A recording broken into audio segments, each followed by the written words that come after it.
안녕하세요. 저는 남편과 함께 육회집을 운영하고 있는 40대 여자입니다. 최근에 저희 가게에 전 남편이 다녀간 적이 있었어요. 저희 부부가 며칠 동안 자리를 비울 수밖에 없는 사정이 있어서 직원들이 저희 대신 가게 문을 열고 장사를 했었는데 그때 전 남편이 육회집에 왔었고 저는 이 사실을 전혀 모르고 있었어요. 만약 제가 가게에 있었다면 들어오지 못하게 막았겠지만 없는 사이에 들어왔던 거라 손을 쓸 수가 없었습니다. 그런데 일을 마치고 다시 가게를 나왔을 때 전 남편이 가게 안으로 들어와선 난리를 치기 시작했어요. 얼굴을 마주하게 된 것도 당황스러운데 전 남편의 입에서 나온 한마디에 더 큰 충격을 받게 되었습니다. 저희 가게에서 육회를 먹고 식중독에 걸려서 며칠 동안 죽다 살아났다며 그에 따른 위자료를 받아야겠다면서 1,500만 원을 청구했어요. 말도 안 되는 금액에 놀란 저는 식중독에 걸린 것부터가 이해할 수 없었고 전 남편이 제가 이 식당의 사장이라는 걸 식당 내부에 걸려져 있는 사진을 보고 저에게 금전적으로 요구를 하려는 행동 같아 보였어요. 전 남편과는 점점 더 언성이 높아지더니 자기가 원하는 대로 해주지 않으면 폐업하게 만들겠다면서 손을 올리려던 그 순간 남편이 식당 안으로 들어왔어요. 그리고 또 다른 반전이 눈앞에 펼쳐졌습니다. 과거의 전 남편과 있었던 일들에 대해 먼저 설명을 드려야 현재의 상황을 이해하실 수 있으실 텐데요. 지금으로부터 10년 전 전 남편과 결혼 생활한 지 1년 정도 지났을 시점에 술을 진탕 먹고 들어온 적이 있었어요. 결혼 이후 남편의 변화되는 모습을 지켜봐오던 저는 함께 살아오면서 점점 실망을 많이 하게 되었습니다. 제가 알던 모습이 아닌 다른 사람이 되어가는 모습으로 변해가고 있어서 앞으로의 미래가 그려지지 않더라고요. 그때 당시 저도 술에 취해 자기 몸 하나 가누지 못하는 그런 남편의 모습에 너무 실망스러워 답답한 마음에 한마디 했는데 제 말이 끝남과 동시에 남편이 저에게 손을 올리려 휘둘렀습니다. 남편이 술에 취해 제정신이 아니라서 피할 수는 있었지만 저를 노려보면서 조용히 하라고 소리치던 그 눈빛은 평소에 제가 알던 남편의 모습이 아니었어요. 시간이 지날수록 술도 많이 마시지만 난폭해지는 모습을 지켜보고 있던 저는 저에게 손을 올린 이후 남편과의 결혼 생활을 진지하게 다시 생각해봐야 할 것 같았습니다.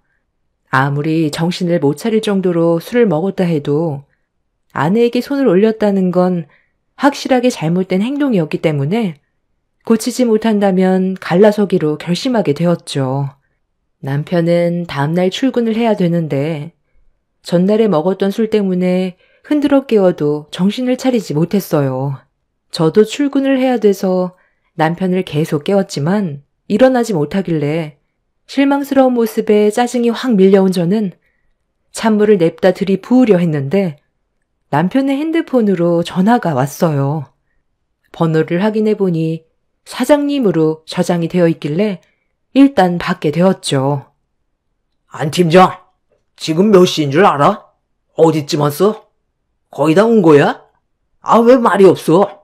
설마 또 시작이야? 결혼하고 정신 차린 줄 알았더니만 그 버릇 또 나오는 거야?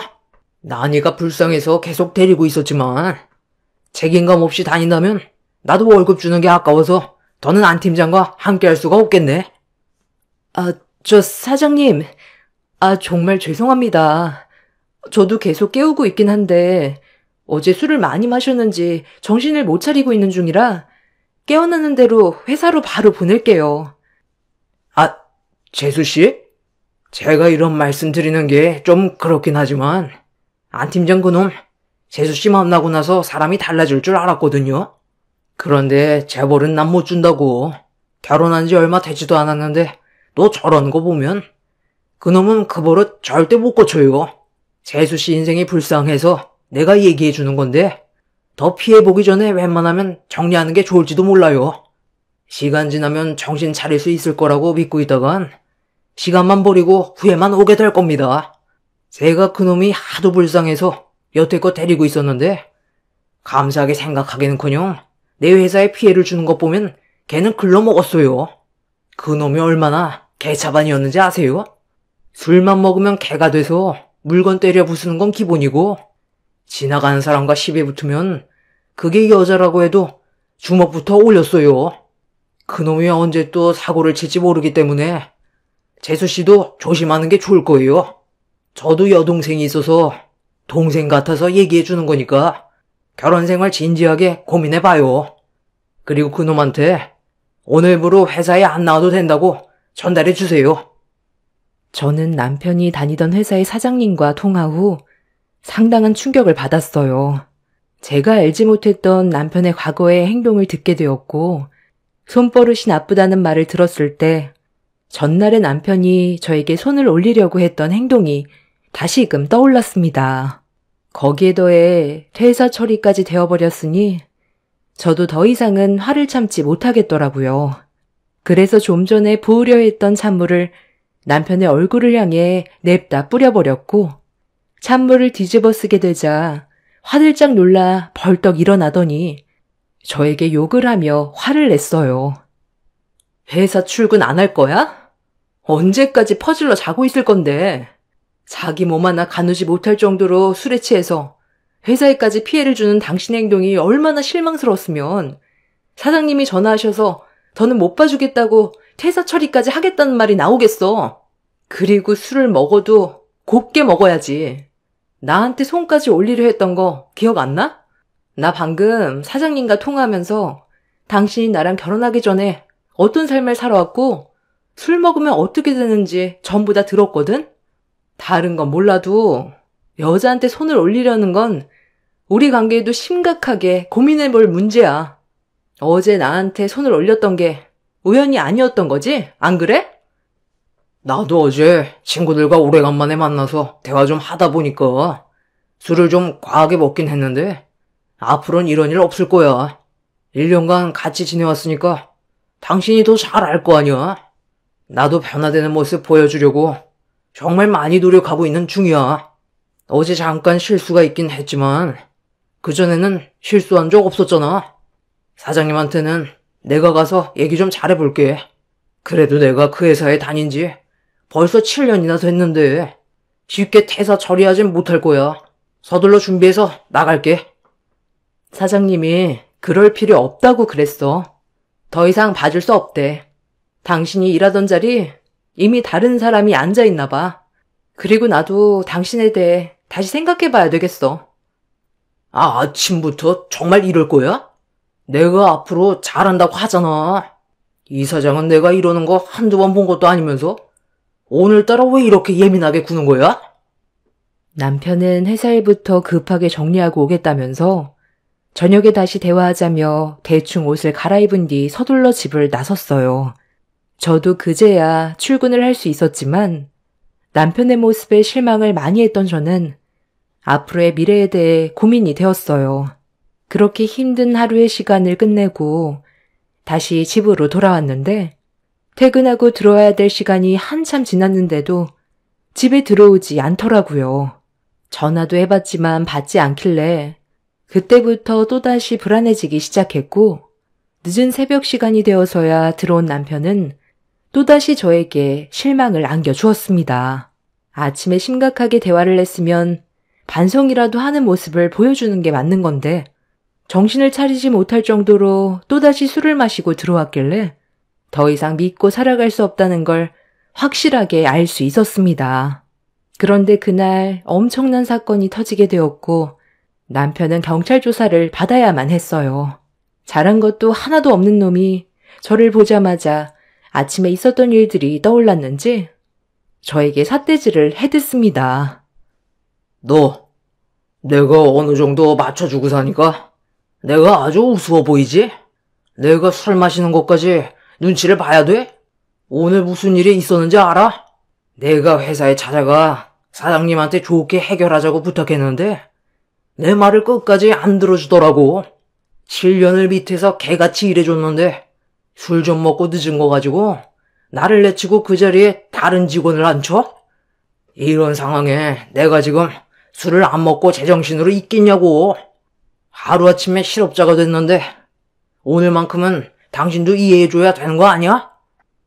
누가 보면 사장님이 잘못한 줄 알겠네. 네가 그동안 보인 행실이 얼마나 개차반이었으면 퇴사 처리를 했겠어. 사장님이 불쌍해서 데리고 있어준 거라던데? 일자리를 줬으면 감사하게 생각하고 똑바로 행동할 생각을 해야지. 잘난 것도 없는 주제에 뭐라도 되는 것 마냥 얘기하더니 아주 꼴 좋다. 어차피 나도 너랑은 더 이상 같이 살고 싶지도 않아. 아무리 안 좋은 일이 있었다 해도 일단 나와 먼저 대화를 해서 해결 방법을 찾아야 되는 게 우선 아니야?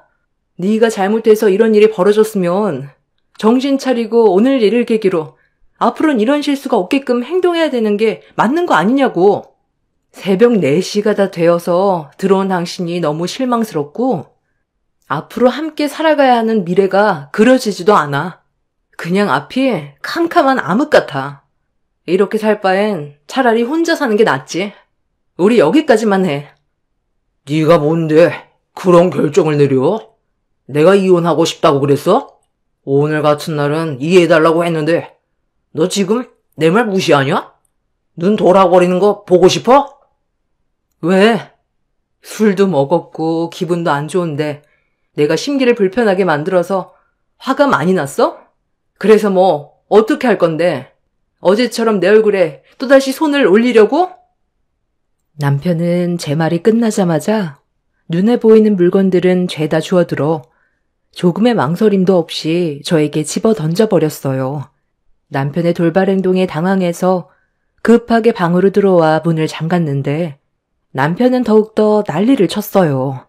망치로 문을 때려 부순 뒤 방으로 들어오려 하길래 경찰서에 신고해서 도와달라고 요청을 했습니다. 그리고 그 사이 남편이 방문을 부수고 들어와 절대로 해선 안 될 행동을 저질렀고 경찰이 왔을 땐 이미 늦어버린 상태였습니다. 정신을 차리고 깨어나 보니 병원에 있더라고요. 희미하게 눈을 떴는데 양가 부모님의 대화 소리가 귀에 들렸고 제가 왜 병원에 누워있는지 알 수가 있었습니다. 지금 제 딸을 보고도 그런 말이 나와요? 아니 얼마나 세게 우려쳤으면 정신을 잃어서 병원까지 왔겠어요. 잘못을 했으면 처벌은 당연히 받아야죠. 제 아들에게 대충 들어보니까 며느리도 잘한 게 없더구먼요. 잘 다니고 있던 회사에서 대사 처리가 되니까 그게 마음 아파서 술 좀 마신 거 가지고 엄청 닥달했었다는데요. 그런 성격의 며느리였으면 애초에 결혼식도 올리지 않았을 겁니다. 내 아들이 힘들어하는 걸 봤으면 일단 위로부터 해줘야 되는 게 맞는 건데 그 전에 행실이 안 좋아서 회사에서 잘린 거라는 둥 마음을 후벼 파는 그런 말들을 하니까 기분이 안 좋은 건 당연한 거죠. 저는 맞을 짓을 했다고 보이는데요.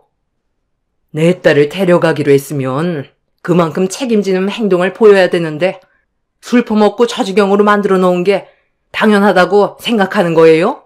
이 사람들 안 되겠구만. 양가 부모님의 목소리가 점점 높아지더니 결국 머리채까지 잡고 싸우게 되는 일까지 생겨버리게 되자 저에게 해를 가한 그놈을 절대로 선처해주고 싶지가 않았어요.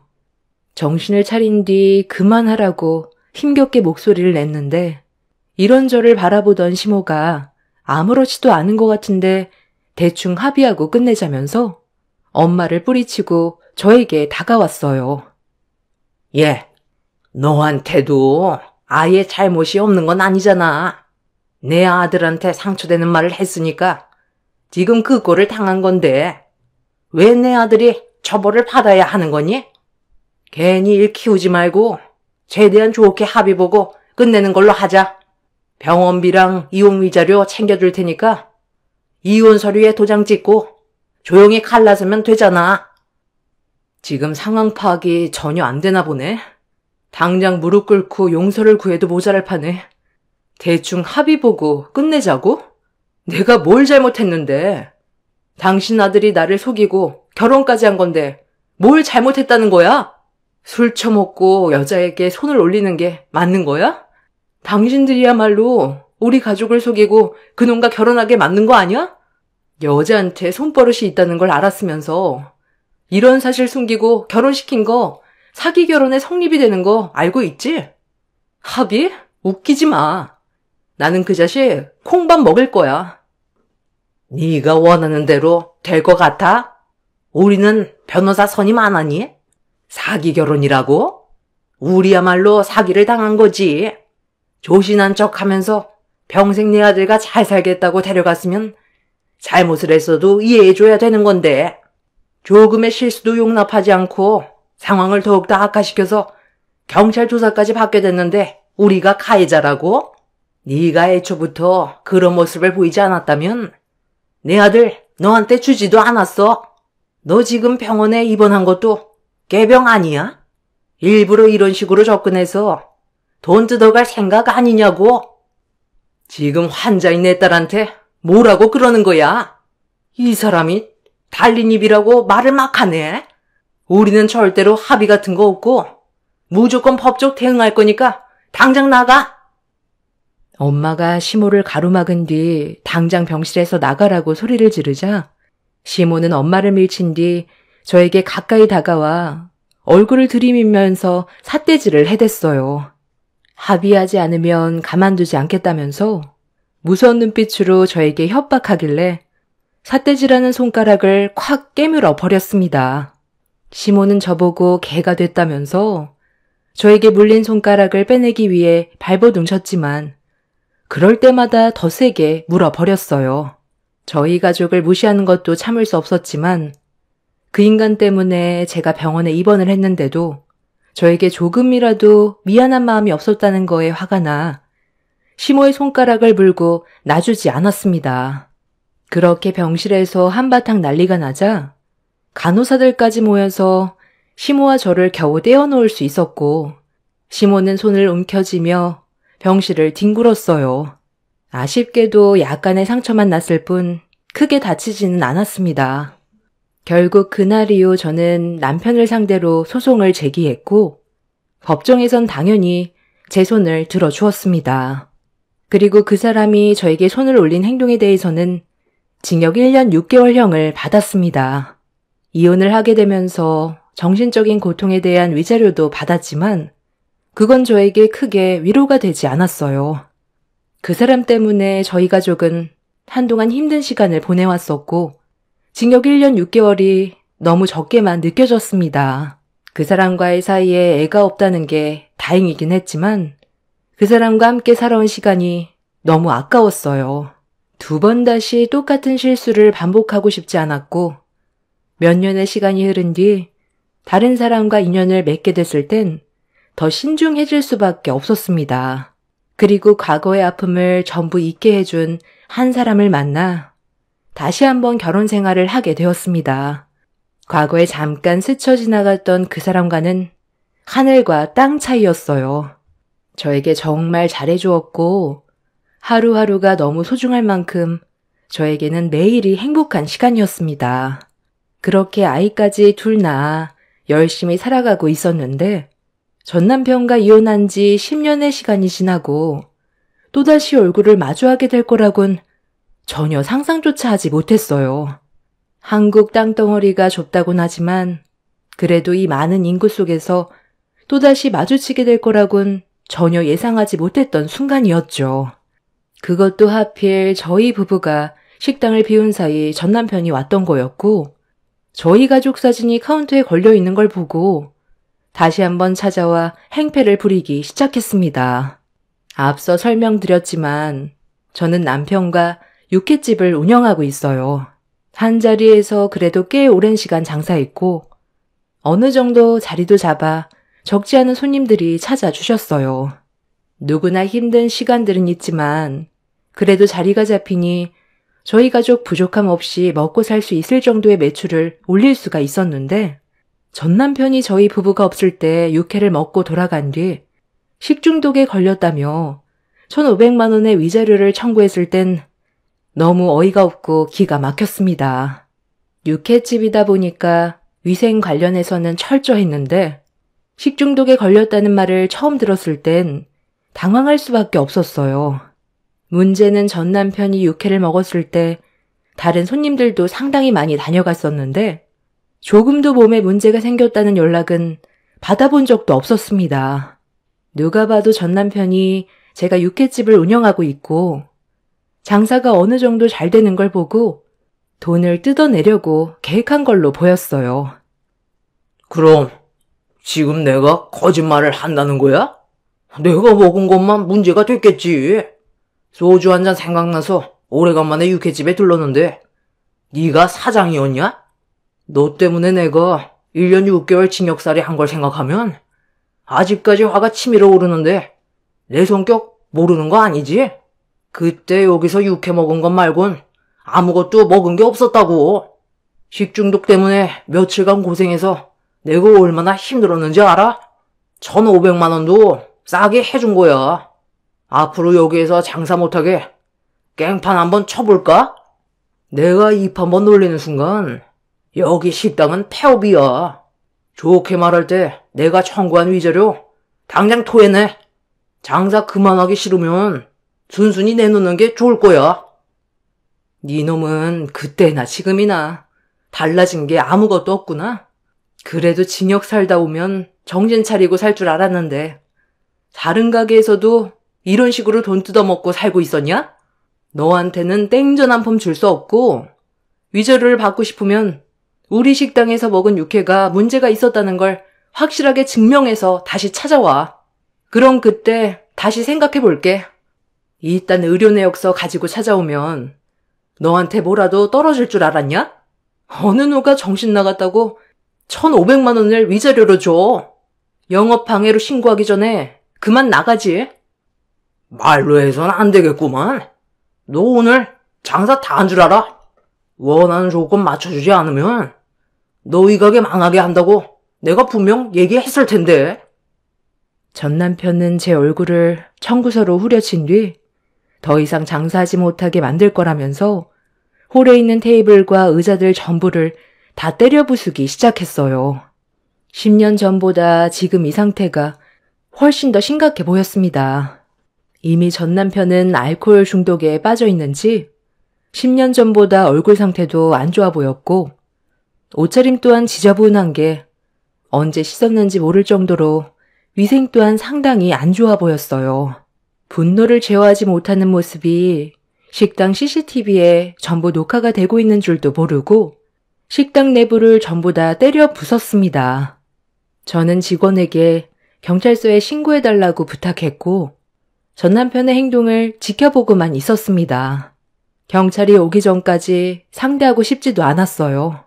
그렇게 혼자서 한참 동안 난리를 치던 전 남편은 거칠게 숨을 고르면서 저를 노려보고 있는데 식당 안으로 들어온 남편이 전 남편과 얼굴을 마주했는데 난장판이 되어버린 식당을 한번 훑어보더니 전 남편에게 달려가 조금의 망설임도 없이 주먹을 날렸습니다. 너, 나 기억 안 나냐? 얘 봐라. 나를 완전히 잊어버린 것 같네. 8년 전에 그 일을 나는 지금도 잊지 못하는데 너는 나를 잊어버리면 안 되지. 내 눈 똑바로 봐봐. 야, 나는 아직까지 너 이름도 기억하고 있어. 안상태. 내가 처음 오픈한 가게에 와서 결국 폐업까지 하게 만든 개 같은 놈. 내가 그런 적이 있었나?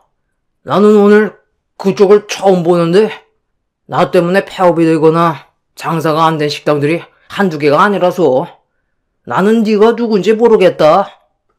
네가 그때 내 식당에서 밥 먹고 간 뒤로 식중독에 걸렸다며 위자료 청구했었잖아. 나는 그때도 네가 거짓말을 하고 있다는 걸 알고 있었지만 좋게 넘어가려 했었어.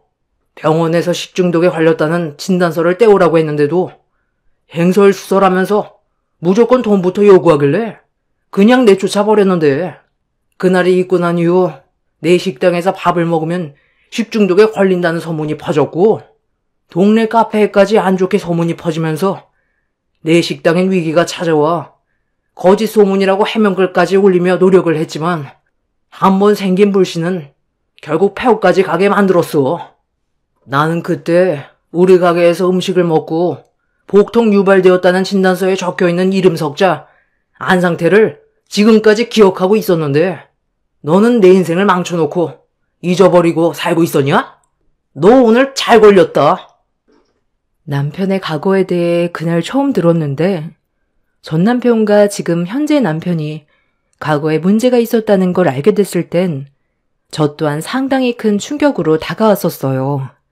두 사람이 서로 몸싸움을 벌이던 사이 경찰들이 들어와 겨우 중재를 시켰고 전 남편이 저희 가게로 찾아와 행패 부린 거에 대해선 법으로 진행을 했어요.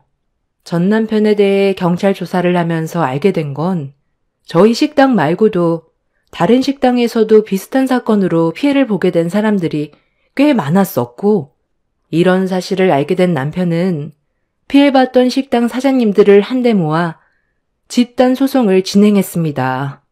전 남편에게 받은 피해에 대해 손해배상 청구를 하는 게 아닌 두 번 다시 사회에 발도 들이지 말아야 한다면서 합의는 아예 생각조차 하지 않았습니다.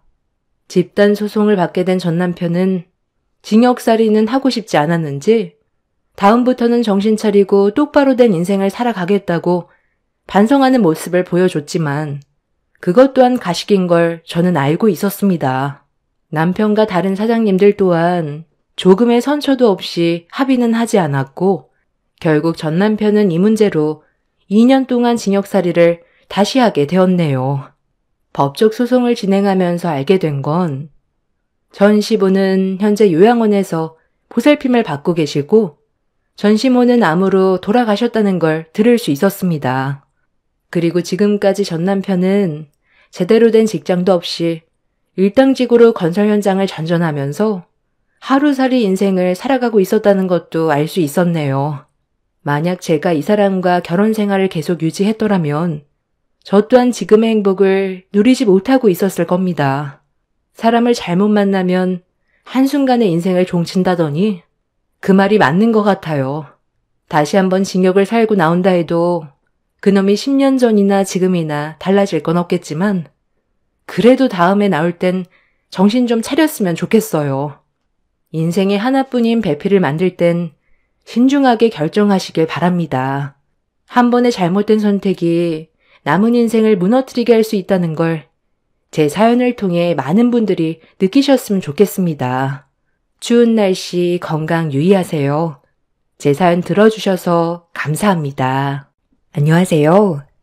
저는 시동생 결혼식이 끝나고 피로 현장에서 충격적인 경험을 하게 돼서 사연 신청하게 되었습니다. 시동생이 결혼식을 올리기까지 여러 가지로 힘든 시간들이 많았었지만 가족 간의 분열을 원치 않았던 저는 최대한 좋게 넘어가려 했어요. 하지만 시어머니의 잘못된 행동이 결국 되돌릴 수 없는 결과를 만들게 되었습니다. 동서가 시동생과 결혼을 하겠다고 인사를 왔을 때부터 시모는 뭐가 그리 마음에 안 들었는지 동서가 새 며느리로 들어오는 걸 강하게 반대를 했어요. 가족들 전부 다 동서를 좋게 봐주고 있는데 시모만 동서를 며느리로 들이는 걸 너무 심하게 거부를 해서 가족들 전체가 상당히 난감했었고 최대한 좋은 분위기로 만들어가려고 모두들 노력을 했었지만 시모는 예비 동서에게 눈에 흙이 들어와도 절대 받아줄 수 없다면서 난리를 치는 바람에 상당히 힘든 시간들을 보내왔습니다. 저를 며느리로 받아들인 것도 후회 중인데 새 며느리는 본인이 원하는 그런 며느리를 들여야 한다면서 계속해서 고집을 부리셨지만 시부의 허락으로 결혼식을 성사시킬 수 있었습니다. 일단 식을 올렸으면 좋게 며느리로 받아들이면 모두가 평화롭게 지낼 수 있을 텐데 시모는 결혼식이 끝난 뒤 피로 현장에서 술을 좀 많이 마셨는지 많은 하객들이 지켜보고 있는데도 동서에게 막말을 거침없이 뱉으셨어요. 그런 모습에 하객들의 얼굴이 일그러졌고 저희 부부는 그런 시모의 돌발 행동을 수습하기 위해 먼저 집에 들어가시는 게 좋을 것 같아 최대한 서둘러 정리를 하려던 순간 시모가 제 뺨에 손을 올렸습니다. 갑작스럽게 일어난 일이라 당황한 저는 상당한 충격에 빠져 시모를 멍하니 바라봤어요. 양가 집안과 지인 친척들 모두가 모여있는 자리에서 시모의 돌발 행동은 수습할 수 없을 정도로 분위기는 심각했어요. 남편은 예상하지 못한 시모의 행동에 화가 났는지 어깨를 밀치면서 소리치던 그 순간 시모는 또다시 손을 올려 이번엔 남편의 뺨에 손을 올렸습니다.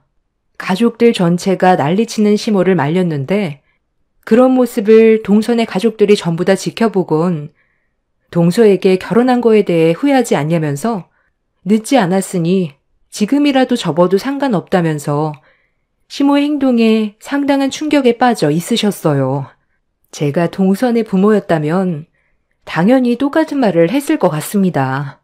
불같은 성격에 언제 어디서 튈지 모를 시모의 성격을 맞추고 사는 건 정말 쉽지 않은 문제인데 동서를 며느리로 인정해주지 않았다는 것만으로도 이미 결혼 생활은 순탄치 않을 거라는 걸 눈앞에서 여실히 보여주고 있었어요. 동서도 시모의 그런 모습을 보곤 고민을 많이 하고 있는 듯 보였어요. 동선의 부모님께선 시동생이 정말 좋은 사람인 건 맞지만 시모가 결혼식을 올렸는데도 반대하는 모습을 보일 정도면 앞으로의 결혼 생활은 안 봐도 눈에 훤하다고 냉정하게 결정했으면 좋겠다는 말을 하셨어요. 시동생은 동선의 부모님이 동서한테 하신 말들을 옆에서 듣고 있다가 서둘러 상황을 정리하려고 시모를 말렸지만 시동생 또한 예외 없이 뺨을 맞게 되자 시부는 자리를 박차고 일어나 시모를 바닥으로 패대기 쳤어요. 당신 제정신이야? 다른 날도 아니고 오늘이 어떤 날인지 몰라서 통제가 되지 않을 정도로 술을 마시고 깽판을 쳐? 당장 사돈 분들께 사죄하고 당신이 방금 손 올린 행동에 대해 애들한테도 잘못을 구해야 할 거야. 왜 당신 입장만 생각을 하는 거야? 사돈 분들께서 내린 결정은 아무것도 아니라는 거야? 그냥 아무 생각 없이 결혼식을 진행했겠어? 내 아들이 부족한 점들이 많아도 서로 좋아서 결혼을 하겠다는 건데 당신이 왜 애들의 앞날을 막으려는 거야? 애 인생 망치고 싶어서 작정했어? 이럴 거면 차라리 당신 혼자 나가서 살아.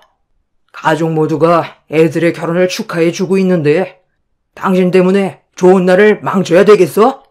오늘 이 자리에 참석해준 모든 분들께 용서를 구하고 망친 분위기 다시 제자리로 돌려놔. 그렇지 않으면 땡전 한 푼 없이 쫓겨날 줄 알아. 조용히 안 넘어가면 어쩔 건데 나랑 이혼이라도 하겠다는 거야? 내가 마음에 들지 않는다고 몇 번이나 이 결혼을 반대했었는데 당신이 먼저 내 말을 무시했잖아. 내 성격 빤히 알면서 이런 일이 생기게 될 거라곤 짐작 못했어? 내 말을 무시한 대가야. 나는 절대로 이 결혼 인정할 수 없으니 당장 파혼해. 엄마가 왜 내 인생을 함부로 결정하려 하는 건데? 이 사람이 뭐가 부족해서?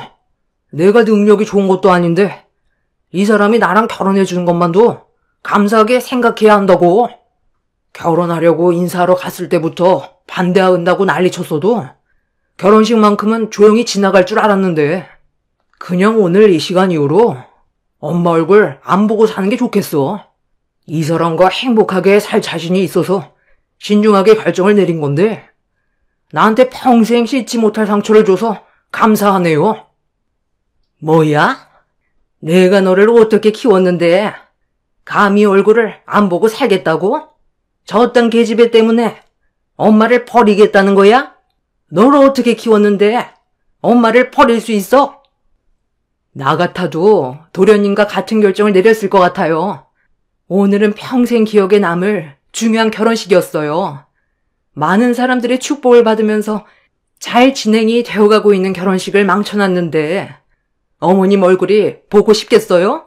어느 누가 어머님 성격을 맞추고 살아가요? 그리고 하다 저한테까지 손을 올려요? 나는 뭐 당신 얼굴 못 건들 것 같아? 당신도 한번 당해봐. 당신 고발할 거고 법적으로 소송 진행할 거니 그런 줄 알아? 저는 흥분한 나머지 시모를 밀치며 멱살을 잡았어요. 시모 때문에 양가 집안에 심각한 문제가 생기게 되자 시부는 이런 사태를 최대한 빨리 수습하기 위해 시모를 조금의 망설임도 없이 피로 현장에서 내쫓아 버렸어요. 그렇게 어수선했던 상황들이 겨우 정리가 되고 시부는 동선의 가족분들께 진심으로 용서를 구한 뒤 최대한 좋게 마무리를 지으려 했는데 피로 현장에서 쫓겨난 시모가 다시 들어왔습니다. 시부가 힘들게 정리를 했는데 시모가 이번에도 또다시 분위기를 망치게 된다면 돌이킬 수 없이 파혼으로 이어지게 되는 건 당연한 거였기 때문에 남편이 시모를 가로막았어요. 그런데 그 순간 남편 쪽 친척 한 분이 가까이 다가오더니 충격적인 말을 꺼냈습니다. 좀 전까지만 해도 보관해 두고 있었던 축의금이 사라졌다며 아무리 살펴봐도 보이지가 않는다고 난감해하고 있었어요. 남편은 그 말을 듣자마자 침착하게 친척분과 대화를 나눴는데 사라진 금액이 180만 원 정도라는 말을 들을 수 있었습니다. 시모 때문에 어수선한 분위기 속에서 축의금까지 없어졌다는 말을 듣게 되자 남편도 화가 머리끝까지 올라와 버린 것 같았어요. 그동안 함께 살아오면서 얼굴이 붉어질 정도로 화가 올라온 남편의 모습은 그때 처음 봐서 무슨 일이 꼭 터질 것만 같은 불안함에 남편을 진정시키려고 옆에서 말을 붙였어요. 그런데 남편 옆에 있던 저와 눈이 마주친 시모가 갑자기 양손으로 제 머리채를 순식간에 잡아채더니 갑자기 밑도 끝도 없이 제가 축의금을 가져간 게 확실하다면서 막말을 쏟아내더니 상황을 더 안 좋게 만들었어요. 앙큼한 년? 다른 것도 아니고 감히 축의금에 손을 대? 내가 이래서 며느리를 잘 들어야 한다고 했던 거다. 너희들의 결혼을 예전에 반대만 했어도 이런 문제가 생겼겠니? 가져간 축의금 당장 이리 안 내놔? 결혼을 반대한 나보다 축의금을 도둑질한 네가 더 나쁜 년이야. 아무리 돈에 눈이 멀었다 해도 어떻게 축의금을 가져가? 오늘 내 속이 발칵 뒤집어졌는데 아주 잘 됐네. 경찰 올 때까지 아주 혼쭐 내주마. 손버릇이 나쁘면 손을 절단해야지. 내가 축의금을 훔치는 걸 어머님이 봤어요? 잘 알지도 못하면서 지레짐작으로 잘못도 없는 사람을 범인으로 몰고 가면 안 되죠. 증거 있어? 증거 있냐고? 그냥 인정하면 될 것을 끝까지 아니라고 발뺌하고 있네. 이러니 내가 널 며느리로 받아들이지 않고 있었던 거다. 딱 보면 질적으로 안 좋아 보이는 게 내 눈엔 보이니까 네가 우리 집안 식구로 들어오는 걸 반대했던 거다. 아들, 너는 엄마를 막을 게 아니라 집안에 먹칠한 처년을 감옥에 쳐넣어야 되는 거라고. 뭐하고 서 있어? 당장 경찰서에 잡아가라고 해야지. 살다 며느리가 축의금에 손을 댔다는 건 또 처음 들어본다. 잘못도 없는 저를 축의금에 손을 댄 범인으로 지목을 하고 있었는데 시동생이 남편에게 다가오더니 동선의 축의금도 일부가 없어졌다면서 그 금액이 200만 원 정도 된다고 충격적인 말을 꺼냈어요. 언제 어디서 어떻게 이런 일이 발생이 됐는지 이해가 되지 않아 모두들 난감해하고 있었는데 시모가 또다시 머리채를 잡으려 손을 뻗치려 하길래 시모를 강하게 밀치며 남편의 뒤로 몸을 피했어요. 시부는 술 때문에 눈이 풀린 시모를 제압하면서 다시 밖으로 내보내려 하는데 나가지 않겠다고 발버둥 치던 시모가 테이블 위에 올려져 있던 물컵을 들어 저를 향해 던져버렸어요. 순식간에 일어난 일이라 피하지도 못한 채 저는 시모가 던진 물컵에 얼굴을 강하게 맞았고 비명소리와 함께 그 자리에 주저앉았는데 모세혈관이 터졌는지 제 머리에서 피가 흘러내렸어요. 남편은 제 모습을 보곤 얼굴빛이 사색이 되더니 시부를 밀친 뒤 시모의 멱살을 잡아 무슨 짓이냐고 눈이 돌아버려 조금의 망설임도 없이 바닥으로 패대기 쳐버렸어요. 그런데 남편이 시모를 패대기 치면서 시모의 혼주복이 찢어져 버렸는데 그 순간 시모의 몸 안에서 무언가 후두둑 떨어졌고 바닥에 널브러져 펼쳐진 상당히 많은 지폐가 제 눈에 들어왔어요. 피로 현장에 있던 하객들 모두 경악을 했고 시모가 비틀거리면서 자리에서 일어나자 지폐들이 후두둑 떨어지고 있었습니다. 눈앞에 펼쳐진 광경이 너무 충격적이라 모두들 할 말을 잃어 시모를 바라보고 있는데 시모가 바닥에 떨어진 축의금을 손으로 쓸어 담아 손가방에 우겨넣고 있었어요. 시부는 그런 시모의 모습을 더 이상 두 눈 뜨고 볼 수가 없었는지 시모의 팔을 잡아챈 뒤 화를 냈습니다. 이건 내 편도 아닌 너도 이제 필요 없어.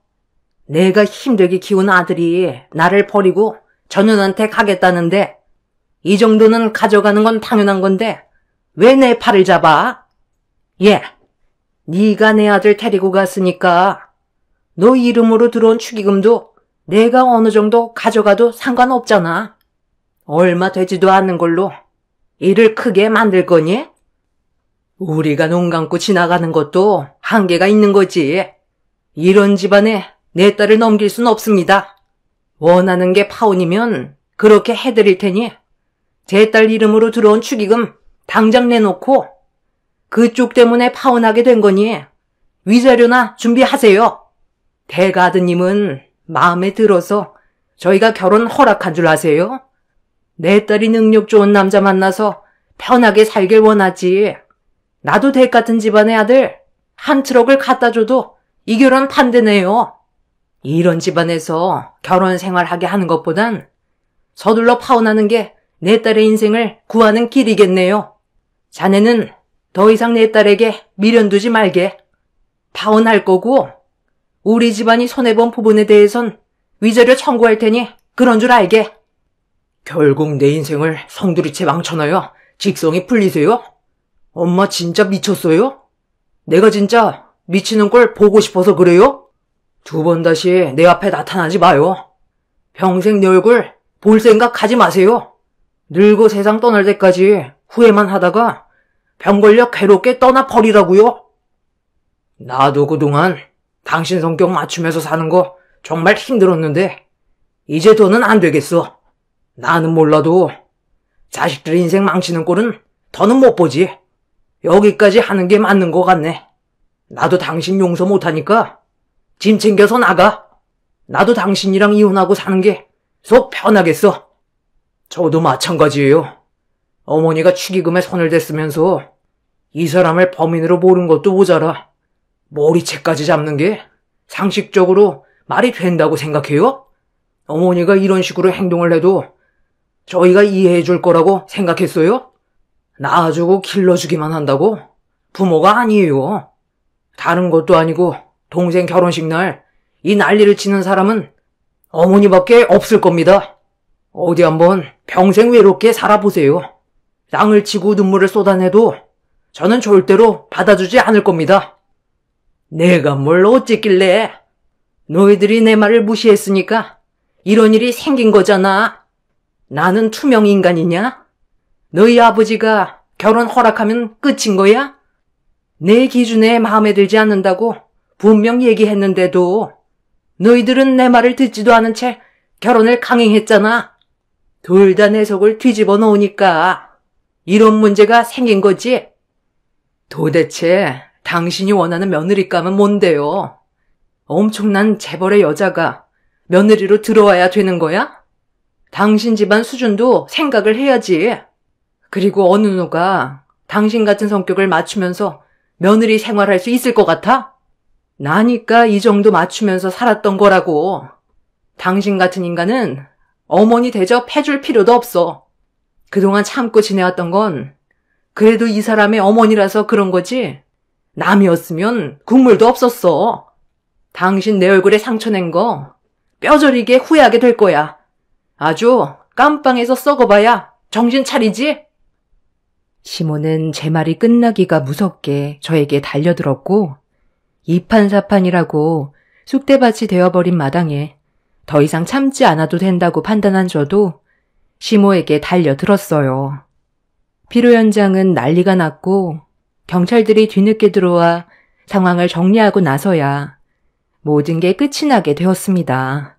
결국 시모의 잘못된 행동으로 인해 시동생과 동서는 파혼 얘기가 나왔는데 시부가 힘들게 식을 올린 만큼 파혼만큼은 안 된다면서 시모가 해야 될 사죄를 시부가 대신 동선의 가족분들께 구했어요. 시부의 간곡한 부탁과 시동생이 동서를 붙잡고 애원하면서 최대한 좋게 풀어가려 노력했고 동선의 가족분들은 생각할 시간이 필요하다는 답변을 주셨네요. 시부는 이성을 잃어 조금의 망설임도 없이 시모와의 이혼을 선택했어요. 그렇게 시부모님은 결국 오랜 결혼 생활 끝에 서로 남남이 되어버렸고 더 이상 법적으로 부부관계가 아니게 되자 동선의 가족분들도 어느 정도 마음이 가라앉았는지 시동생과의 결혼식을 파혼으로 끝내지 않고 그대로 혼인신고할 수 있게 진행시켰습니다.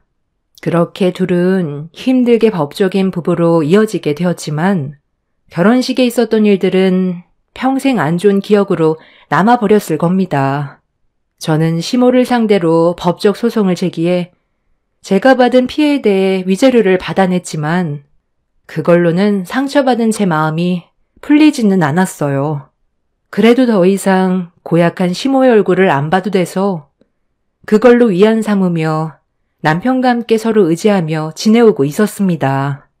그렇게 시모는 결국 혼자가 되어버렸고 아무도 찾지 않게 되자 시간이 지날수록 현실에 놓인 본인의 모습을 보고 과거의 행동에 대해 후회스러웠는지 뒤늦게서야 굽히고 들어왔어요. 하지만 이미 상처받을 대로 받았고 돌이킬 수 없을 정도로 먼 길을 와버렸기 때문에 시모를 받아줄 마음은 조금도 없었습니다. 시모가 벌인 충격적인 행동이 몇 년이 지난 것도 아니고 고작 몇 달이 지났다고 그때의 일들을 후회한다면서 술 먹고 저지른 본인의 행동에 대해 깊이 반성하고 있다며 애걸복걸했지만 그 말에 진심이 느껴지지 않았습니다. 저희 부부는 시모를 받아주지 않았고 동서내외도 예외 없었어요. 시모는 시부에게 다시는 술도 안 마시고 가족들과 잘 지낼 수 있게 노력해 보겠다고 했지만 역시나 내쳐지게 되었고 시모가 다시 들어올 공간은 남아있지 않았습니다. 박힌 돌을 빼내게 되니 이제야 숨통이 트였는데 시모가 다시 들어오게 된다면 저희 가족은 또다시 숨이 막힐 게 뻔했어요. 그리고 시동생이 동서와 파혼을 하지 않고 법적으로 부부가 될 수 있었던 건 시부의 결단력 때문에 동선의 부모님도 허락한 눈치였어요. 시부도 시모에게 질려버려서 조금의 감정도 없었기 때문에 절대로 합칠 일은 없을 거라고 확고한 의지를 보여주셨습니다. 시모가 애원을 해도 받아주지 않게 되자 마지막까지 발악을 하는 모습이 참 어이가 없었습니다. 얼마 전부터 몸이 좀 안 좋길래 병원에 다녀왔는데 나보고 위암이라고 그러더라. 소화가 좀 안 돼서 요 근래 스트레스 받는 일이 많다 보니까 대수롭지 않게 넘겼는데 갑자기 위암이라고 하니까 내가 얼마나 놀랬겠니. 나도 이렇게 당황스러운데 너희들도 많이 놀랐지? 과거에 했던 몹쓸 짓들에 대한 벌을 받고 있나 보다. 혼자가 되고 병까지 걸리니까 가족의 존재가 나한테 얼마나 소중한지 이제야 깨닫게 됐는데 많이 늦은 거니? 나한테 딱 한 번만 기회를 줄 순 없는 거야? 그동안 실망스러운 행동을 보인 거 나도 정말 많이 후회하고 있다. 너는 엄마가 이대로 암 때문에 병들어 죽었으면 좋겠니? 저보고 지금 위암이라는 말을 믿으라고요? 얼마 전까지 받아주지 않는다고 난리 쳐놓고 우리가 단호하게 나오니까 다른 방법을 구상한 건 아니고요? 위암이 그렇게 쉽게 걸리는 병인 줄 아세요? 그냥 저희랑 다시 시작하려고 거짓말하는 거 누가 모를 줄 알아요? 대화조차 하고 싶지 않으니까 그만 돌아가세요. 어머님이 위암이시면 진단 내역서 끊어와 보세요. 암에 걸린 분 치곤 혈색이 상당히 좋으신데요. 저도 이 사람과 같은 생각이에요. 저희랑 다시 시작하고 싶어서 찾아온 거 뻔히 알고 있으니까 이제 거짓말 그만하세요. 이런다고 달라지는 거 없어요. 나중에 위암이 아니라는 사실을 알게 된다면 더 큰 문제가 될 거라는 건 예상 못 하세요? 그러니까 뭐하러 그 난리를 쳐서 상황을 이렇게까지 악화시킨 거예요? 후회할 짓을 하지 않았다면 이렇게까지 심각해지진 않았겠죠. 그래, 나 위암 아니다. 이렇게라도 하면 너희들이 나에 대한 마음이 조금이라도 변할까봐 그런 건데 끝까지 매몰차게 행동할 거니? 내가 미안하다고 했잖아. 너는 엄마 얼굴 평생 안 볼 수 있어? 시간이 지날수록 엄마는 점점 더 늙어갈 테고 힘도 없어질 텐데 무시하면서 살아갈 수 있을 것 같니? 술 먹고 실수한 거라잖아. 그러니까 우리 좋게 풀자. 내가 전부 다 다시 제자리로 돌려놓을 테니까 너희들이 먼저 나를 좀 받아주면 안 되겠니? 시간이 필요한 건 알지만 앞으로 그건 내가 잘하면 되잖아. 꿈도 크시네요. 이 사람 머리채 잡고 도둑으로 몰고 물컵 던져서 얼굴에 피까지 쏟은 게 불과 몇 달 전이에요. 이 사람이 마음이 착하니까 위자료 받고 끝낸 거지. 다른 사람 같았으면 어머니는 이미 징역살이 했다고요. 지금을 감사하게 생각하면서 살아가세요. 그때나 지금이나 제 마음은 조금도 달라지지 않았어요. 늙어 병들어도 찾지 않겠다는 말 그냥 하는 말인 줄 알았어요? 조금의 거짓말도 안 보태고 진심으로 했던 말이니까 제발 구차하게 그만 찾아오세요. 뭐라고? 너 방금 엄마한테 구차하다고 했니? 엄마가 평생 외롭게 사는 걸 원하는 거야? 그럼 너는 마음이 편할 것 같아? 내가 널 어떻게 키웠는데? 키워주면 그걸로 끝인 거예요? 자식이면 함부로 해도 되는 거냐고요? 제발 부탁인데 다시는 제 눈에 띄지 마세요. 부모라도 인간 같지 않으면 예외 없어요. 남편의 말이 끝나자마자 시몬은 남편의 뺨에 손을 올렸어요. 그리고 무서울 정도로 노려보셨는데 눈시울이 붉어진 걸 볼 수가 있었습니다. 시모에게 상처되는 말을 거침없이 쏟아낸 남편도 마음이 편치 않다는 걸 알기 때문에 상황이 또다시 안 좋아지는 걸 원치 않았던 저는 다시는 찾아오지 말라며 현관문을 닫아버렸습니다. 그날 이후 시모는 더 이상 저희 집에 찾아오지 않았어요. 동선회의한테도 가지 않았고 시부와도 만나지 않고 있지만 시모의 속을 알 수 없기 때문에 저희는 그냥 이런 상황을 지켜보고 있을 뿐이에요. 어차피 시모는 달라지지 않을 사람이고 저희가 나중에 시간이 지나고 다시 받아준다 해도 또다시 과거의 성격으로 다시 돌아가는 건 시간 문제일 것 같습니다.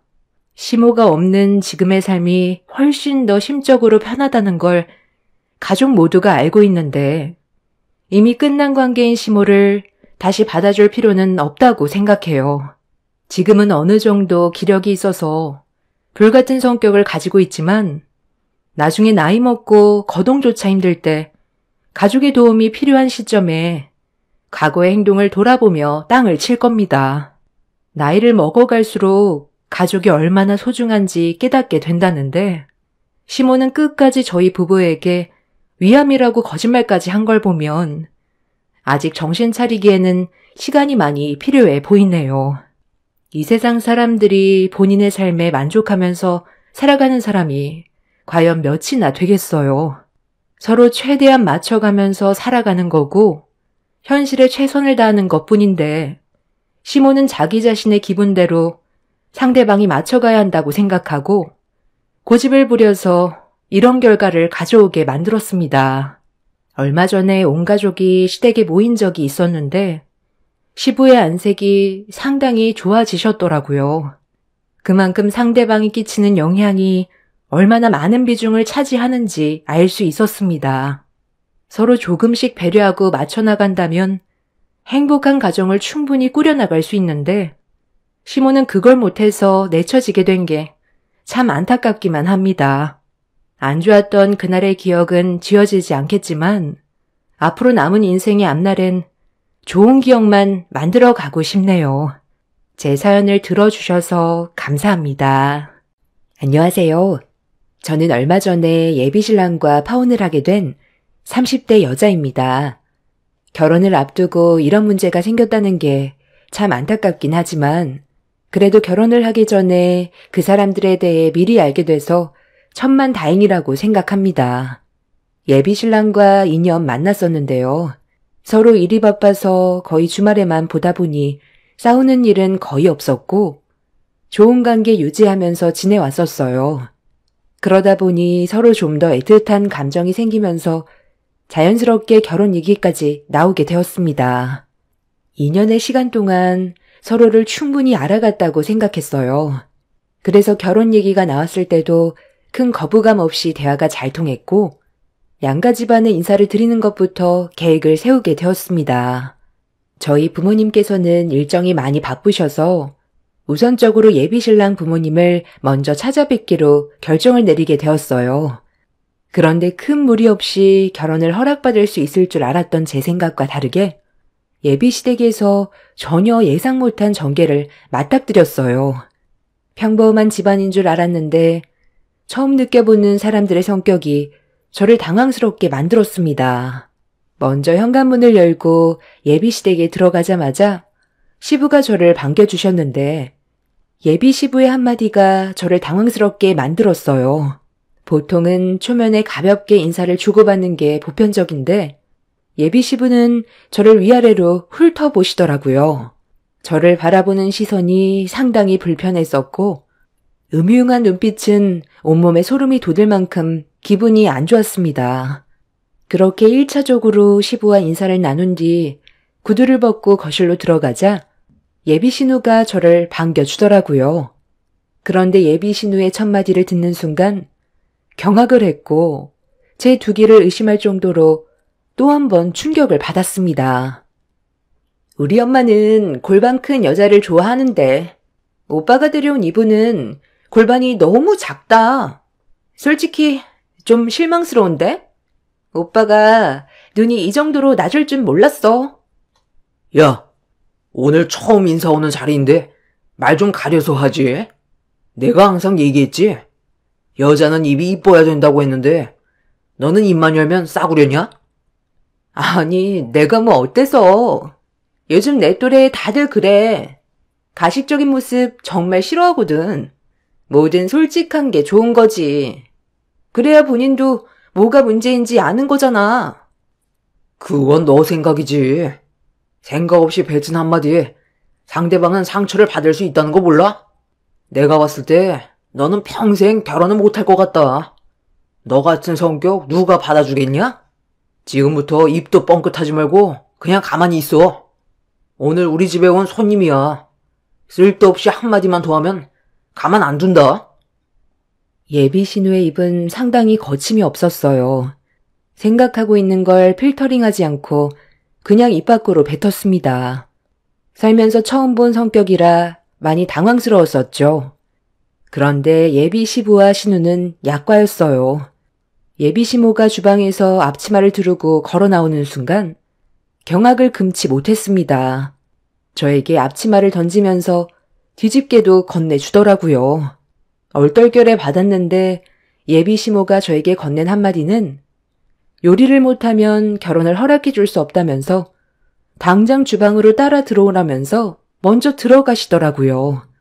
예비신랑은 무슨 첫날부터 얼굴을 보자마자 주방으로 들어가냐고 목소리를 높였지만 이미 예비시모는 주방에서 나오지 않고 한창 음식을 만들고 있어서 안 들어갈 수가 없었어요. 그렇게 예비시모 옆에서 시키는 대로 도와드리면서 음식을 만들기 시작했는데 예비시모가 앞치마를 벗더라고요. 그리고 의자에 앉더니 저보고 음식을 만들어 보라면서 시키셨습니다. 하나같이 멀쩡한 사람이 없는 것 같아 당황스러웠고 앞치마를 두르고 있는 제 자신을 보니 이게 뭐 하는 짓인가 싶더라고요. 저는 그냥 간단하게 인사를 드리러 온 것뿐이었는데 결혼식도 하지 않은 저에게 일을 시키는 시모 행동이 어이가 없었지만 그렇다고 실은 내색하기에도 그래서 그냥 예비시모가 시키는 대로 음식을 만들었어요. 그렇게 땀 흘리면서 힘들게 음식을 만든 뒤에 자리에 앉아 겨우 식사를 할 수가 있었어요. 그리고 시작된 질문 공세에 음식이 입에 들어가는지 코에 들어가는지 모를 정도로 정신이 없었습니다. 이 정도 음식이면 그래도 내 아들 굶기지는 않겠네.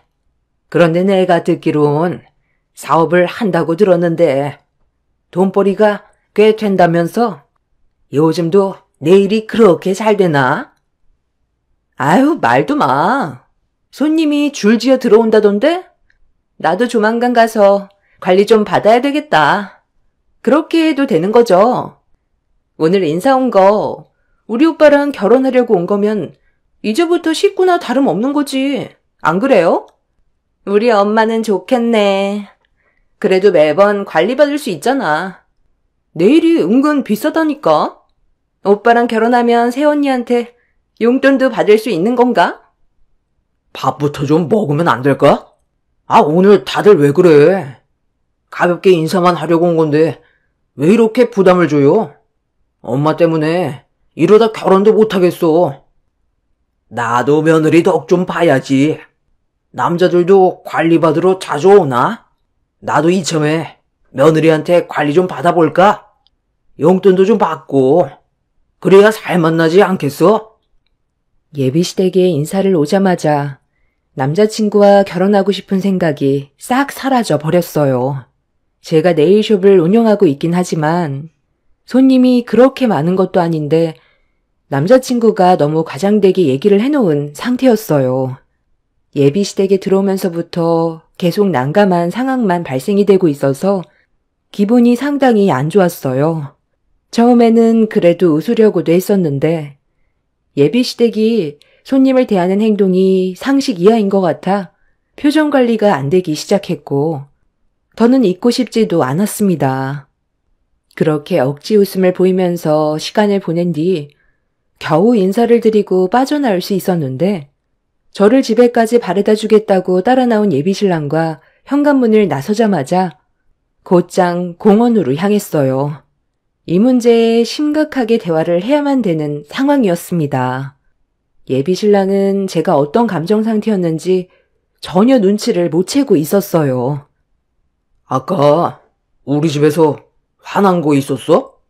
갑자기 표정 관리 안 되는 거 보니까 나도 난감하더라고. 그래도 최대한 좋게 풀어보려 했는데 네가 급격하게 말수가 적어지다 보니까 우리 엄마가 많이 불편해하는 것 같더라. 그래도 우리 가족들 상당히 밝고 괜찮지? 다들 솔직해서 그렇지.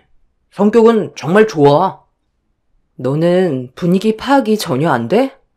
내가 왜 기분이 안 좋은 것 같아? 거짓말은 하지 말았어야지. 너무 과장되게 얘기해서 내가 할 말을 잃었잖아. 내일 봤는데 무슨 줄까지 선다고 그래. 나에 대해 좋게 얘기해 주려 했던 건 고마운데 너무 과장되게 얘기하면 실망도 크다는 거 몰라? 네일숍에 왔다가 파리만 날리는 모습 본다면 얼마나 실망을 하시겠어. 그리고 당신 가족들과 나는 성격이 너무 안 맞는 것 같아. 내가 항상 하는 말이 뭐야? 오버하지 말라고 했잖아. 이제 어떻게 할 거야?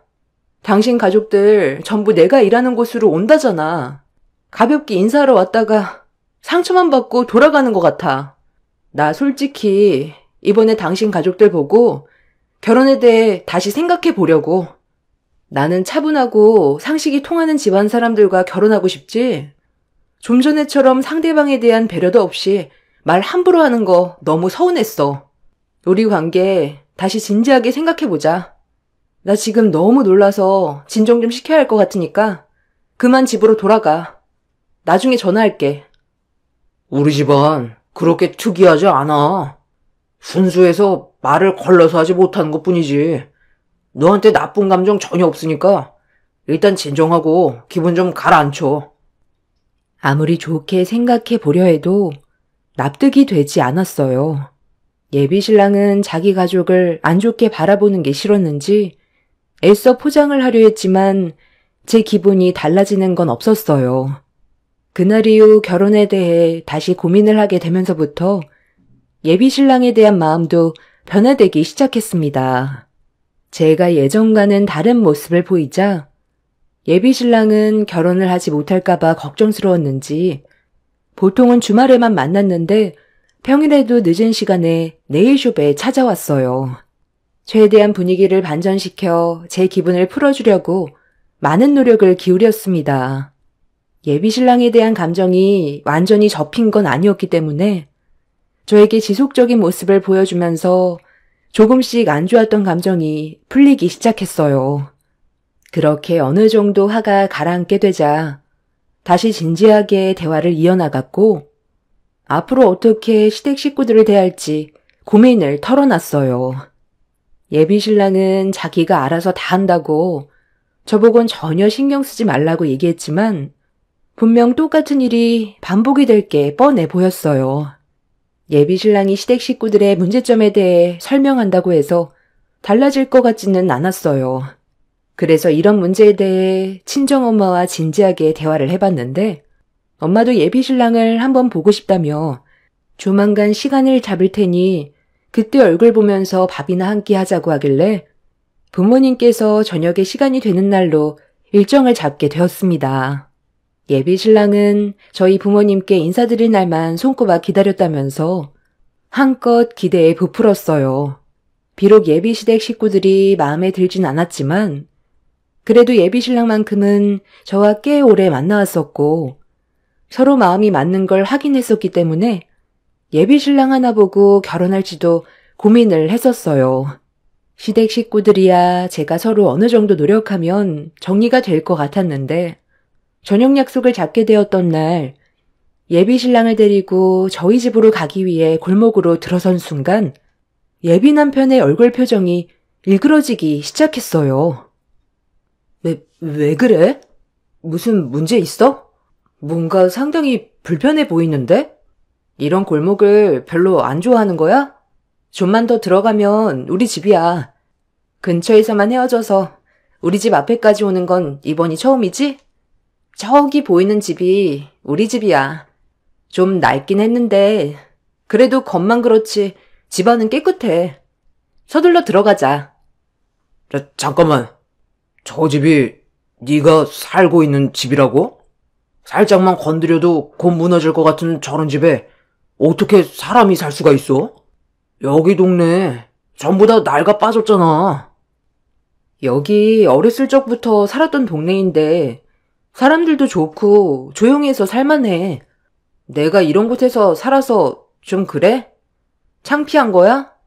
집안은 괜찮다니까. 어서 들어가자. 와, 정말 충격이다.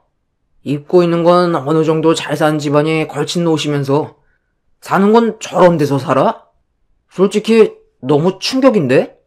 그럼 여태까지 가진 것도 별로 없는 집안이면서 그동안 나한테 있는 척 했던 거야? 살다 이렇게 못 사는 집은 처음 본다. 우리 집안을 너무 무시하길래 너는 얼마나 잘난 집안인지 정말 궁금했거든? 그런데 진짜 보잘것없는 집안이네. 내가 그동안 여러 여자를 만나봤지만 그 시간들이 헛되다고 생각한 적 단 한 번도 없었거든? 그런데 내가 너랑 만나면서 보낸 시간이 오늘 이 집을 보는 순간 정말 아깝게 느껴진다. 가진 것도 집불도 없는 집안이면서 우리 가족을 욕해? 뭐라고? 너 지금 말 다 했어? 저 집이 어때서? 우리 부모님이 결혼하시고 처음 장만한 집이고 많은 추억이 담긴 곳인데 어떻게 그런 말을 할 수가 있어? 집이 전부는 아니잖아. 나 지금 너무 당황스러운 거 알아? 지금 그동안 알지 못했던 모습을 봐서 어떤 식으로 얘기해야 될지 모르겠어. 너 원래 이런 사람이었니? 너야말로 이런 식으로 남자들 꼬셨냐? 입고 있는 건 명품에 타고 있는 건 외제차면서 그거 다 대출받아서 마련한 거지? 요즘 사람들 집도 없고 가난에 찌들어서 살아도 입고 있는 거랑 차는 비싼 거 장만하잖아. 남들한테 보여주는 걸 엄청 중요하게 생각하면서 사는 그런 껍데기 같은 삶을 너도 하고 있는 줄 정말 몰랐다. 오늘 인사 왔으니 여기서 끝낼 수 있었던 거지. 더 시간 끌었다면 완전 내 인생만 깎아먹을 뻔했네. 내 팔에 지금 닭살 돋은 거 보여? 와, 진짜 역대급이다. 이거 완전 사기 아니야? 너 솔직하게 말해봐. 남자들 등에 빨대만 꽂고 헤어지는 전형적인 꽃뱀 아니냐? 너희 부모가 뭘 가르쳤는지 안 봐도 눈에 훤하다. 내가 다른 건 다 참아도 우리 부모님 욕하는 건 정말 참을 수 없거든? 나는 지금 네가 무슨 말 하는지 하나도 못 알아먹겠어. 도대체 우리 집안이 뭐 어떻다는 건데? 저 집 하나 보고 우리가 가난한 인생이라고 판단한 거야? 너 이 정도밖에 안 되냐? 내가 그동안 너한테 보여준 것만도 충분하다 생각했는데 너는 나를 그냥 아예 결혼하면 돈벌이 수단으로만 생각하고 있었네. 아무리 오해를 했다 해도 이건 아니지 않아? 너희 집안도 잘 사는 형편은 아니면서 지금 이 태도가 뭐야? 저희 가족이 살고 있는 집을 보고 갑자기 태도가 확 바뀐 예비 신랑의 모습에 너무 당황스러웠는데 그때 보게 된 모습이 그 사람의 진짜 모습인 것 같아 그 자리에서 조금의 고민도 하지 않고 그만 만나자고 했어요. 저희 엄마가 예비 사위 온다고 아침 일찍부터 음식까지 준비해놨는데 그런 노력이 전부 다 쓸모없게 되자 너무 마음이 아팠습니다. 예비 신랑은 바라던 바라고 저와 더 이상 함께하려 하지 않았고 저에게 일방적으로 헤어짐을 통보했습니다. 저에게 먼저 끝내자는 말이 나와도 시원찮을 판에 잘난 것도 없으면서 저희 집안을 무시하고 180도 변한 모습으로 저에게 사기꾼 여자라고 막말까지 하는 모습이 너무 충격이었어요. 예비 신랑과 집 앞에서 목소리 높여 싸우고 있자 집에까지 제 목소리가 들려왔는지 저희 부모님이 집 밖으로 걸어 나오셨습니다. 아니, 왜들 그러는 거야? 무슨 일이 있었니? 들어올 생각은 안 하고 왜 집 앞에서 서로 얼굴을 붉히면서 싸우고 있어? 너 지금 우니? 아니 뭐 때문에 그러는데? 안녕하세요. 이런 식으로 인사를 드리게 될 줄 몰랐는데 불과 몇 분 전까지만 해도 명주 남자친구였는데 지금은 더 이상 아니거든요. 저희 각자 갈 길 가기로 했습니다. 어차피 서로 성격 차이도 있지만 집안 차이가 너무 심해서 제가 부모님한테 어떻게 설명을 드려야 할지 정말 모르겠더라고요. 이런 낡아 빠진 집에서 살고 있는데 저희 부모님한테 어떻게 포장을 내서 말씀드려요. 제가 두 눈으로 봤던 그대로 설명을 드려야 하잖아요. 이렇게까지 크게 거짓말을 할 줄 상상조차 못했습니다. 지금 너무 화가 많이 나고 사기꾼 집안으로 신고하려다가 지금 많이 참고 있는 중이거든요. 인생 그렇게 살지 마세요. 어른이 먼저 모범이 되는 행동을 보여야지 얘한테 거짓부터 가르치면 뭘 보고 살아왔겠어요? 외모만 좋게 치장하면 뭐예요? 집은 이렇게 허름하고 낡아 빠졌는데 정말 실망 많이 했고 다시는 얼굴 마주하고 싶지도 않습니다. 아침부터 음식 만드셨다고 하셨는데 그 음식 안 봐도 위생적으로 얼마나 더러울지 눈에 화나네요. 이런 거지 같은 집안에서 나온 음식이 대단해봤자 얼마나 대단하겠어요? 마트에서 거의 썩어 빠진 음식들 세일하는 거 사가지고 와서 음식 만든 거 아니에요? 너 그 입 다물지 못해? 다른 건 다 참아도 우리 집안 욕하는 건 내가 못 참는다 했지? 아무리 우리 집안이 못났다 해도 너희 집안보다 100배 1000배 더 잘났어. 엄마, 이제 그만 들어가요. 저런 쓰레기 같은 자식 상대할 필요도 없어. 결혼식장 들어가기 전까지 모른다더니 정말 그 말이 딱 맞는 것 같네. 하마터면 남자 잘못 만나서 내 인생 종칠 뻔했어. 너 2번 다시 내 앞에 나타나지 마. 어떤 말을 하던 무릎을 꿇고 용서를 구해도 절대로 받아주지 않을 거니까 신고하기 전에 꺼져. 아유, 야, 아소라 아소. 떡 줄 사람은 생각도 안 하고 있는데 벌써부터 김칫국 퍼마시냐? 내가 너한테 왜 미쳤다고 무릎 꿇고 용서를 구해? 너희 집안이 잘 산다고 또 거짓말 하려고? 자네 말 다 했나? 뭐 이런 개념 상실한 놈이 다 있어? 명주 넌 어디서 이런 개도 안 물어갈 쓰레기 놈을 주워온 거야? 아무렴 네 놈한테 실망스러운 부분들이 있었다 해도 그렇지. 제대로 된 상황을 파악하기도 전에 이런 식으로 행동하는 게 정상이야? 명주가 아주 사정사정해서 자리 마련했더니 어디서 이런 거지 같은 놈을 봤나? 자네 부모가 사람이 이딴 식으로 평가라고 가르치던? 모질이도 이런 상모질이는 또 처음 봤네. 썩 꺼지지 못해? 예비신랑은 이미 저에 대한 마음이 완전히 떠나버렸는지 저희 아빠가 뭐라고 하는데 한마디도 지지 않고 대들었어요. 그런 모습에 그간 제가 알고 봐왔던 사람은 거짓된 모습이었고 눈앞에 보이는 모습이 진짜 본 모습이라는 걸 알 수 있었습니다. 사람은 평생 겪어봐도 속을 알 수 없다더니 그 말이 딱 맞는 것 같았어요.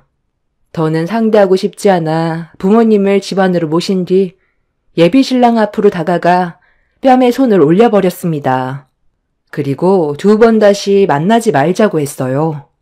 예비신랑은 자기 얼굴에 손을 올렸다고 똑같이 제 뺨에 손을 올리려 했다가 자기 손을 더럽힐 순 없다면서 제 앞에 침을 뱉곤 등을 돌렸어요.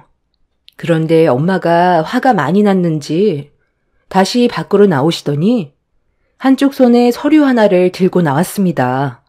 그리곤 등을 돌린 예비신랑을 돌려 세운 다음 손에 쥐고 있던 서류로 사정없이 뺨을 후려쳤어요.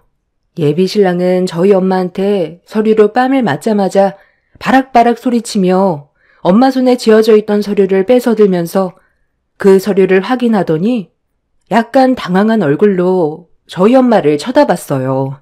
무슨 서류인지 저는 알지 못했던 상태라 예비신랑의 손에 들려있던 걸 빼앗아 확인을 하는 순간 깜짝 놀라 엄마를 바라봤습니다. 그 서류는 서울에 있는 아파트 등기 필증이었어요. 상당히 고가의 아파트라 이름만 들어도 부동산에 조금만 관심이 있으면 알 수 있는 그런 아파트였죠. 엄마는 당황한 예비신랑을 보면서 낮게 깔린 목소리로 한마디 하게 되었습니다. 자네, 그 서류가 뭔지 대충 알지? 내가 최근에 아파트 경매에 낙찰돼서 받은 등기 필증인데 그 아파트가 지금 현재 시세로 25억일세. 내가 왜 그 서류로 자네의 뺨을 쳤는지 아나? 사람은 겉모습만 보고 판단하면 안 된다는 거야.